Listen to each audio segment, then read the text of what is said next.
अस्सलाम वालेकुम। दो भैणां च प्यार होना ये तो मामूल की गल है, लेकिन माँ बन के निक्की भैन नूं पालना ये बहुत वड्डी गल है। पूरा पिंड मसाला दिंदा सी, लेकिन निक्की भैन फोत हो गई, वड्डी भैन उहदा मूँह भी ना तक्कण आई। ऐसी किहड़ी गल हो गई? दो मियाँ बीवी सी, गरीब सी बहुत ज़्यादा। एक उन्हां दी बेटी सी, एक बेटा सी। बेटे नाल बहुत ज़्यादा प्यार करदे सी। अगू जिहड़ी भैन है वह भी अपने भरा नाल बहुत ज़्यादा प्यार करदी सी। होया इंज कि भरा दा एक्सीडेंट होया, हो गया फोत, ते प्यो जिहड़ा बहुत ज़्यादा सदमे टुर गया, हस्पताल दाखल रहा, घर वापस आया, उन्हें काम छड्ड दिता। है भी गरीब सी, इन्ना ज़्यादा मायूस हो गया सी। अल्लाह ताला ने मेरे को पुत्र लै लिया। कुछ थोड़े अरसे बाद जिहड़ा फिर अल्लाह ताला ने उहदे घर उम्मीद लाई, उहदी फिर जिहड़ी उम्मीद रोशन आई, शायद अल्लाह ताला मैनू फिर बेटा दे दे, मेरी खाली जगह पुर हो जे।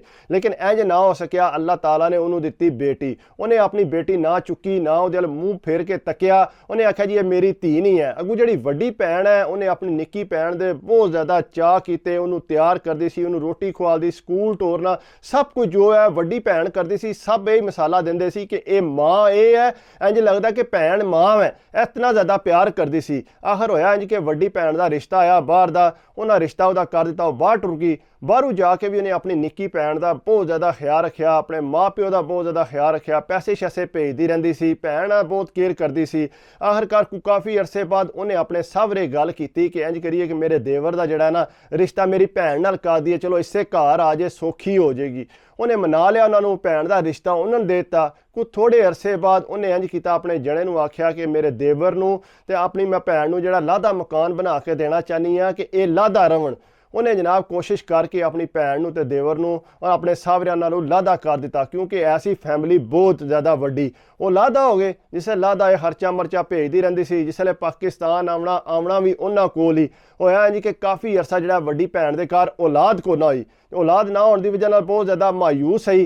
तो निक्की भैन जिहड़ी है उन्हें भी 2-3 साल हो गए सी शादी होई, तो उहदे घर भी औलाद आईए को नहीं सी। उहदे अंदर जिहड़ी ख्वाहिश आई वो सिर्फ उन्होंने ही पता सी। जिसले निक्की भैन दे घर उम्मीद लगी तो उन्हें अपने जने नूं आख्या कि जिहड़ी मेरी पहली औलाद है ना, ये मैं अपनी बाजी नूं देना चाहनी हाँ। उन्हें आख्या तेरा दिमाग खराब है, सानू आपू 4-5 साल बाद उम्मीद लगी है, तो असीं किस तरह उन्होंने दे दीए। उन्हें आख्या कुछ नहीं होंदा, मैं अपनी बाजी तू अगे किसी नूं नहीं समझदी। उन्हें आख्या गल सुन, मेरा भी उंजो भरा है, लेकिन पहली औलाद असीं आपू रखने, अगू जिहड़ी होई भावें धी है या पुत्तर है, अगू जिहड़ी होई असीं जिहड़ा इन्हां नूं दे देंगे। उन्हें आख्या नहीं, मैं जिहड़ी पहली औलाद है वो ही मैं बाजी नूं देनी। उन्हें आख्या चल ठीक है। उन्हें मना लिया जने नूं, वो मन गया। उन्हें आख्या ठीक है तू दे लवी।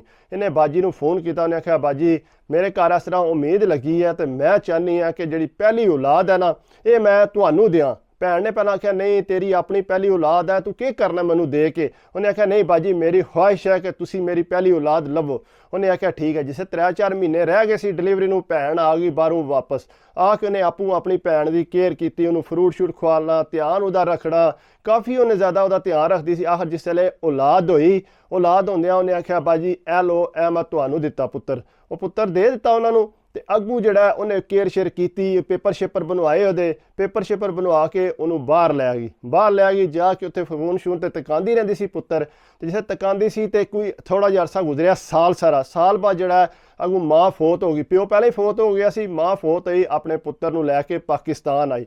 पाकिस्तान लैके आई तो अगू जिहड़ी निक्की भैन है जिहदा असल पुत्तर सी, वो आपू चुक के बड़ा फिरदी सी, ते वड्डी भैन नूं चुक्कण भी नहीं सी दिंदी, इतना ज़्यादा उहदे नाल लाड करदी सी। वड्डी भैन महसूस करदी सी कि लगातार यही चुक्की रखदी है, जिहड़ा बंदा आउंदा आए हुण पता लगदा है कि असल माँ कोल है, हुण तक उहदे नालों लैंदे ही नहीं। लेकिन वो भैन निक्की इस वास्ते करदी सी, चलो मेरे कोल आए हैं मैं भी थोड़े लाड कर ला, नाले वड्डी भैन मेरी जिहड़ी बंदियां कोल बह खलो लवे, इस वास्ते वो चाह करदी सी। वड्डी भैन जिहड़ी तकदी रही सारा कुछ, उन्हें पता नहीं दिमाग च केह् सोचिया। जिसले सारा कुछ भगता के वापस गई, वापस जाके अगू उन्हें इन्हां भैन निक्की नाल राबता करना छड्ड दिता। जिसले राबता छड्डिया उन्हें फोन मारना, अगू भैन ने गल को ना करनी, पता भरा नाल भरा दी गल होनी, उन्हें आखना नहीं वो मसरूफ है, बीमार है, इंज है, वो है, मुड़ा भी उन्हें को ना तकाना। 6-7 साल ऐसे तरह गुजर गए। अगू जिहड़ी निक्की भैन है उहदे घर औलाद ते होई को ना, औलाद होई को ना। तो उन्हें आख्या मैं तेनों पहले ही आख्या सी कि ना दे, लेकिन तू दे दिता है, तो हुण तू हिसाब ला लै साडे घर ते कोई औलाद ही को नहीं। उन्हें आख्या है रही है, लेकिन ये गल है कि वड्डी भैन ने बिल्कुल राबता छड्ड। उन्हें फोन करना बाजी एक बारी गल तो कर लो, उन्हें कोई गल ना करनी।